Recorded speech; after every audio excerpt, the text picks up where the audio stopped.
હર હર મહાદેવ મહાદેવ. આજે શિવરાત્રિ છે.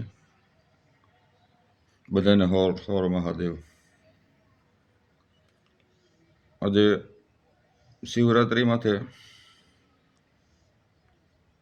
ભગવાન મુરલીધર લિંગની પણ સ્થાપના કરી હતી. ત્યારે એ સમયમાં પાડીજાત લેવા ગયા હતા ભગવાન કૃષ્ણ. ઇન્દ્રમાં યુદ્ધ થયું હતું. ત્યારે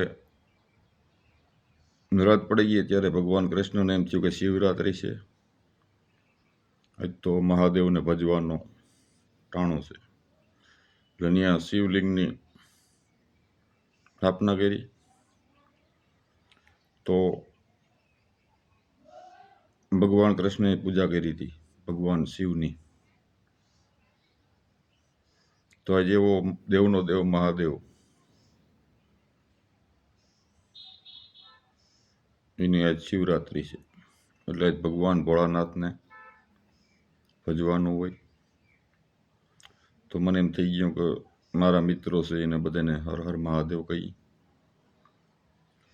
વખત તો ભોળિયો નાથ છે. મેં પાણીનો લોટો ચડાવો તો રીજી જાય. એવું કંઈ નથી. ભગવાનને દૂધથી નવરાવી તો ભગવાન રીજે. ફૂલ ચડાવો તો રીજે. એક લોટા જળકી ધાર. તો આવો દેવનો દેવ મહાદેવ. તો બધાને હર હર મહાદેવ.